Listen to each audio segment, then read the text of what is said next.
안녕하세요. FM 91.9MHz 남해 FM 공동체 라디오 방송 김향숙입니다. 김향숙의 물미해안에서 보내는 편지. 시작하는 곡은 나는 가야금이 될 거야 입니다. 지난번에는 서관호 선생님의 발자취를 토파보면서 동시조 이야기를 나누었습니다.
네, 오늘은 서관호 선생님과 시조 암송에 대한 순서를 가져보겠습니다. 서관호 선생님, 시조 암송법은 어떤 것인지 궁금합니다. 시는 여러 장르의 글 중에서 가장 짧은 글입니다. 운율이 있다고 운문이라고도 합니다. 운율이 있어서 리듬을 타니까 암송하기가 좀 쉬운가요? 그 중에서도 시조는 더욱 암송하기 쉬운 시입니다. 일정한 가락이 있기 때문이죠. 그렇다고 다짜고짜 암송해서는 안 됩니다. 다음 몇 가지를 참고해서 암송하면 좋겠습니다. 첫 번째는 창작보다 암송이 중요하다고요. 시조는 결의시입니다. 신라의 한가에서 발원하여 천년을 다듬어 온 명품입니다. 가슴에 시조를 물들이는 것, 이것은 나중에 창작으로 이어질 수도 있거니와 시조를 즐기는 한 계례가 되는 일입니다. 예술의 나라 프랑스는 초등학교에 시 교과서가 있고 졸업할 때까지 그 나라 시를 300행가량 외우게 합니다. 무려 유치원에서도 시를 가르칩니다. 입으로 노래하고 몸으로 춤추는 시 공부를 시킵니다. 그들은 이러한 감수성으로 예술의 나라뿐 아니라 떼제배를 만들어서 우리나라에 팔지 않았던가요? 300편은 못 되더라도 30편만 암송하면 시조의 가락이 몸에 배어서 시조를 즐기고 시조를 저절로 쓰는 사람이 될 수 있습니다. 두 번째는 좋은 시조를 골라서 암송해야 된다고요. 세상 그 무엇이든지 한번 몸에 배면 바꾸기가 어렵습니다.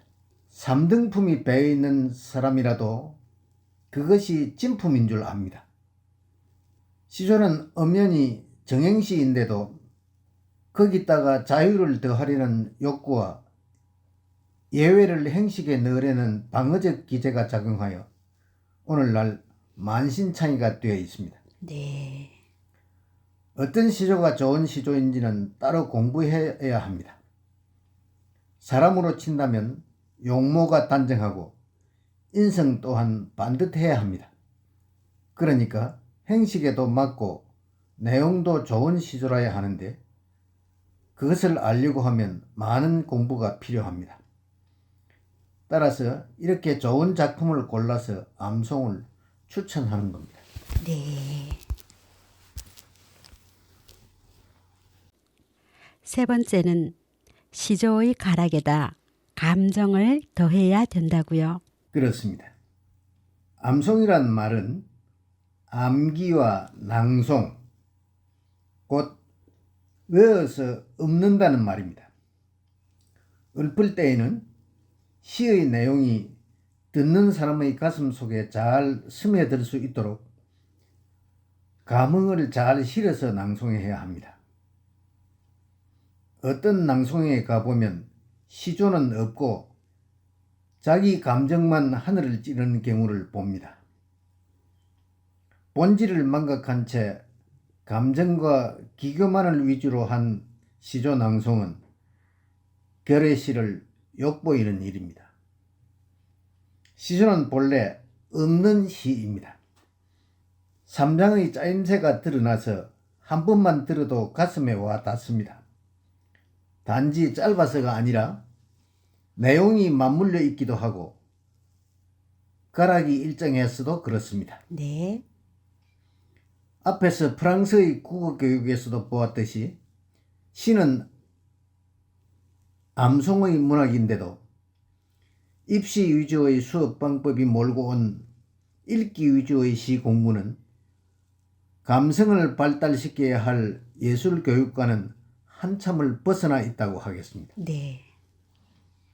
시조의 형식인 삼장육구, 즉 시조의 가락을 몸에 익히는 시조 암송이 시조 공부의 기본입니다. 네.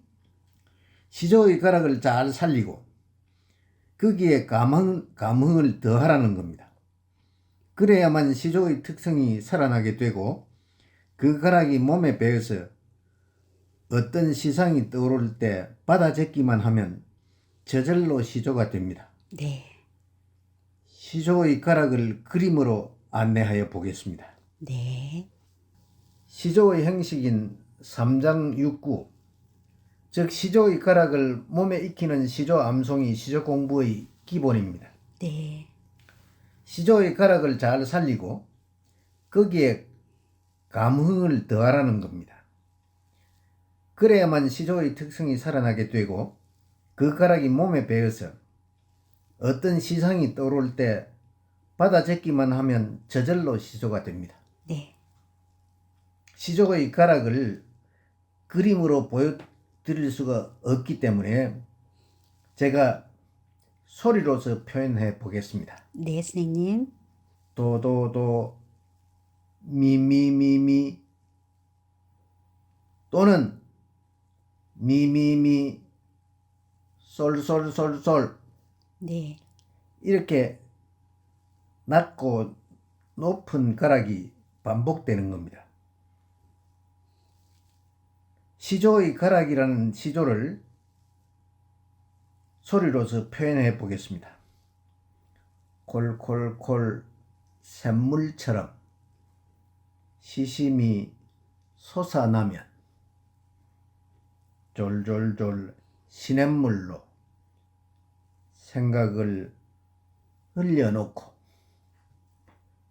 폭포수 화려한 장관 결정타로 마무리. 네. 놀랍습니다, 선생님. 감사합니다. 네 번째는 말무더기가 부드럽게 잘 어울리도록 낭송하라고요. 네, 그렇습니다. 앞에서 제가 소리의 높낮이를 읊어드렸던 것처럼 시조의 가락은 말무더기의 어울림으로 되는 것입니다. 네. 그러니까 음절수나 띄어쓰기가 절대적이지 않다는 말입니다. 문학인이 국어를 잘 불해서 쓴 글은 언제나 내재율이 있듯이 외재율이 있는 시조라 하더라도 읊조리는데 걸리적거리는 가시가 없도록 쓴 글이 좋은 시조입니다. 네. 따라서 말무더기에 따르는 운율을 잘 살려서 읊으면 듣는 이의 가슴 속으로 녹아 들어가도록 음악성을 더한 글, 곧 전달력이 높은 글이 곧 시조니까요. 네, 그렇군요. 마지막으로 시조 속에 담긴 정서를 생각하며 암송하라고요. 네, 그래야지요. 시조 공부에서 놓치지 말아야 할 것은 시인이 어떤 시심으로 그 시를 지었는지 지연이가 되어보는 겁니다. 그래야만 사물을 깊이 생각하고 사물을 녹이든지 자신이 사물 속에 녹든지 둘 중에서 하나는 되어야 세상과 정이 통할 수 있습니다. 네. 세상과 하나 될 수 있습니다. 시인과 공감하는 부분이 무엇인가를 찾고 그것을 내세워서 암송하면 쉽게 암송되기도 하거니와 듣는 사람들도 쉽게 공감할 수 있습니다. 네. 좋은 시조를 골라서 암송하여 보고 누구의 암송이 시조다운지 자작 시조를 암송의 방법으로 발표하기를 많이 연습하고 암송 시조집을 활용하여 암송 대회를 해보는 등으로 나와 시조가 하나 되는 진정으로 시조를 사랑하는 한국인이 됩시다. 네, 선생님 감사합니다.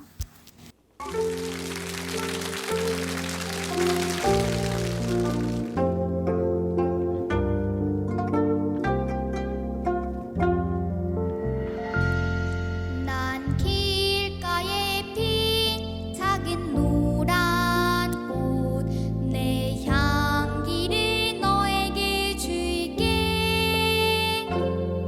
난 여름날에 발 벌린 나무 내 그늘을 너에게 줄게 안녕 난 아침에 인사했살 내 빛을 너에게 줄게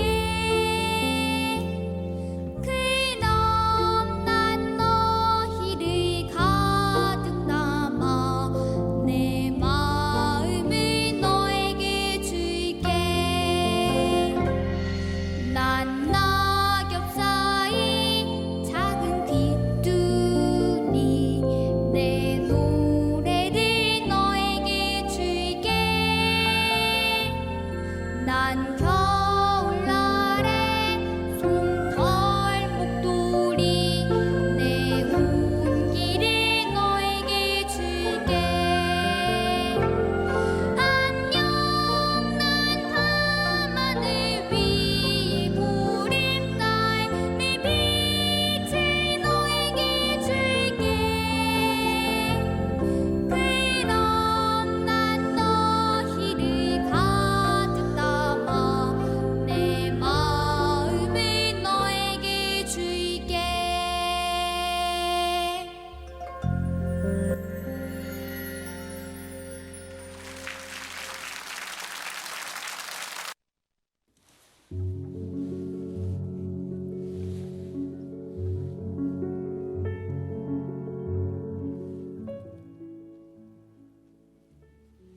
네.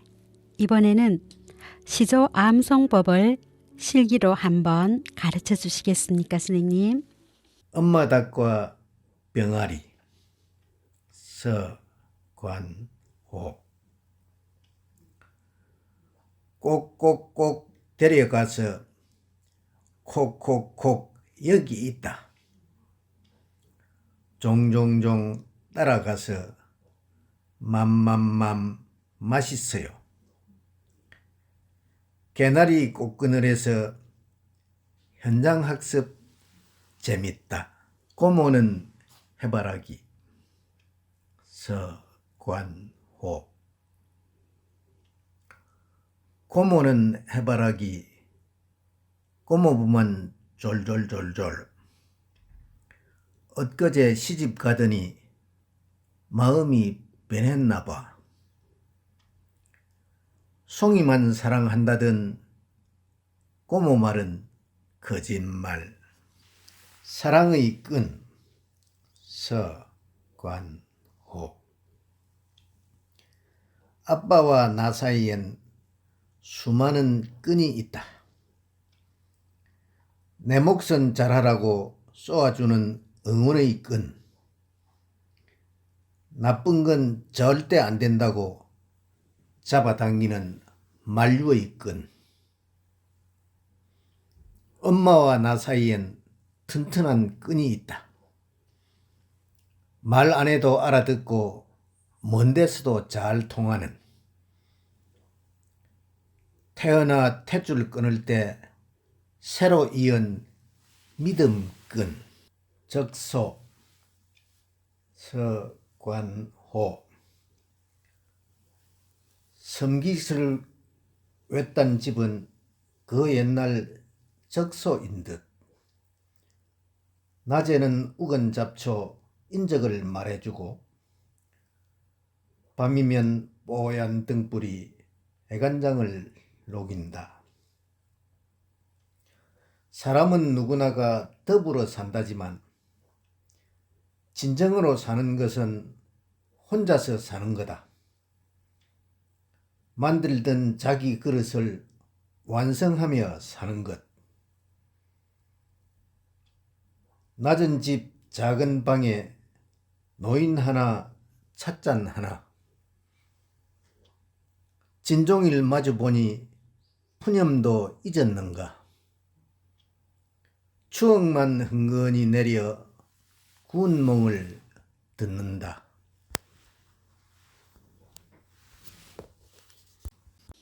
진주 장제초등학교 교가를 만들어 주신 이야기를 부탁드려 볼게요, 선생님. 저희 교직 5년차 진주 장제학교에 부임했을 때 학교 역사가 20년임에도 불구하고 교가가 없더군요. 입학식 날에도 졸업식 날에도 교가도 없는 식을 한다는 게 너무 이상했습니다. 그래서 제가 교가를 만들어 보려고 생각했습니다. 네. 그때는 시인도 아니었는데 교가를 작사해서 또 작곡에 관해서 알지 못하면서 작곡법 책을 사가지고 공부를 했습니다. 네. 그렇게 해서 이제 곡을 만들어서 가사를 입히고 그런 다음에 교육대학교 교수님께 보여드렸습니다. 네. 음악이라는 것은 노래 부르는 사람에 알맞아야 하기 때문에 어린이들의 음역대에 맞도록 조금 수정해서 교과로 확정하게 되었습니다. 네. 그 지금 수십 년이 지난 오늘날까지도 그 교과를 부르고 있기도 하고 또 동창회에서 저를 초대해서 제자들과 함께 제가 지휘하면서 같이 부를 때 정말 감동이었습니다.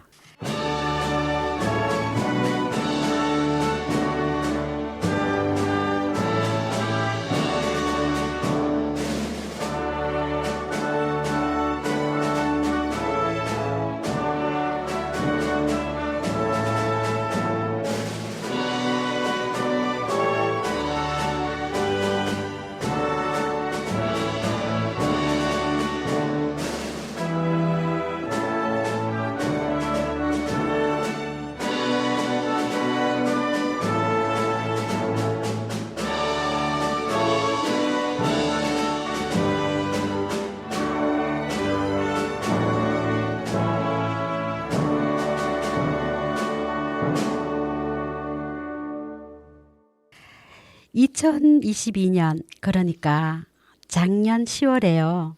남해 방문회에 참석하셨잖아요. 거기에 대한 이야기 좀 들려주시겠습니까? 예. 제가 회장으로 있는 제부 남해향후 문인단체인 화전문학회가 다랭이 마을과 노도에 시화전을 열어놓고 한글날 서포문학제에 참가했던 일을 말합니다. 네. 이 행사가 얼마나 정겹고 뜻깊었는지는 화전문학 제13호에 다 실려 있습니다. 네.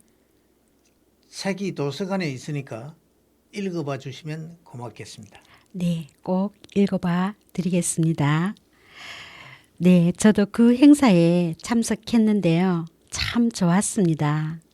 그때 전시된 선생님의 시조 중에서 벽을 한번 읊어주시겠습니까? 벽, 서관호. 파도의 벽에 갇혀 섬에서 자라나고 가난의 벽이 높아 더 배우지 못했더니 한평생 좁은 생각에 갇혀서만 살았네. 들리는 말 한마디에 생각을 팔 만큼이나 낮은 벽을 넘나듦도 어쩌면 자유일까?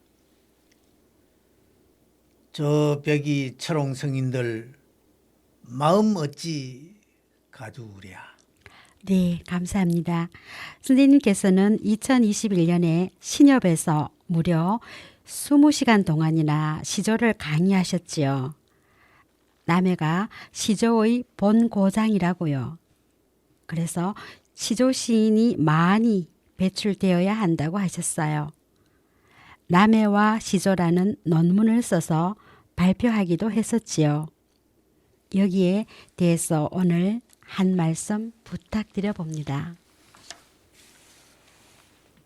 화전별곡으로 유명한 자암 김구 선생이 남해 노량에서 무려 13년이나 유배 생활을 하면서 산수 내린 고래라는 시조를 지으셨고, 약천 남구만 선생이 이동면 성현리에서 짧은 1년의 유배 생활을 하면서도 속칭 시조의 대표 선수라고 하는 동창이 밝았느냐를 지으셨으니 이 어찌 시조의 본고장이 아닙니까? 네. 하여 남해는 기필코 시조를 이어가야 하기에 지금까지 시조 시인이 되셨던 남해인을 모두 소개하였고, 후진 20여 명을 모아 시조에 입문시켰으니 그들의 어깨에 시조와 남해의 미래가 얹혀 있음을 능히 알 것이라 여깁니다. 네, 감사합니다.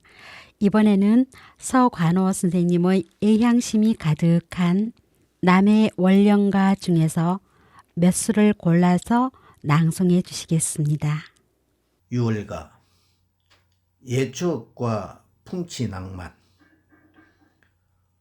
콩설이 해먹고서 검정 묻은 얼굴이랑 오디를 따먹고서 입술 푸른 모습하며 선창에 맥 감던 추억 언제인들 잊으랴. 갈고지 개풀에서 쏙을 낚던 손맛이랑 삿가 쓰고 고기 낚던 안개 낀 선소 해변, 고향의 풍치 낭만을 어디선들 맛보랴. 9월가 물산 풍년 인물 풍년. 내산엔 나무치고 나눔뜰엔 나락 베고 미조엔 농어 잡고 객가마다 꼬막 파고 처처에 넉넉한 물산 인심까지 한바다.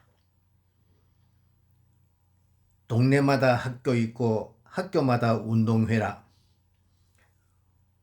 후세교육 벅찬 의욕 선조공덕 만대유전. 금산의 전기를 받아 인물 출중 나라 기동. 섣달가 부모 은공 자식 성공. 동지 섣달 긴긴 밤에 달에 까고 물레자. 호롱불 밝혀 지센 어머님의 지극정성. 튼실한 꽃으로 맺혀 화전 가득 피었네. 서리빨 시린 새벽 정한수 떠놓고서 유학 간 자식 급제 지극정성 빌고 빌어. 삼천리 방방곡곡에 남의 사람 빛나네. 삼천리 방방곡곡에 남의 사람 빛나네. 어린이 암송 시조를 펴내는 이유는 시조는 노래시이기 때문에 어린이들이 많이 읊어서 몸에 배이면 나중에 시조를 잘 지을 수 있을 뿐만 아니라 시조 동호인이 되고 문화인이 되는 밑거름이 되기 때문입니다. 시조는 한글과 함께 결애가 이어갈 소중한 문화유산입니다. 암송법에 따라서 시조의 가락을 실려 읊고 시조가 가슴에 물들어서 자기 것이 되기를 간절히 바랍니다. 서관우님의 시조로 이세일님이 작곡한 동요죠. 가을물이 들었네로 오늘의 순서를 닫으려고 합니다. 김양숙의 물미해안에서 보내는 편지, 함께 해주신 애청자 여러분, 해외동포 여러분, 고맙습니다.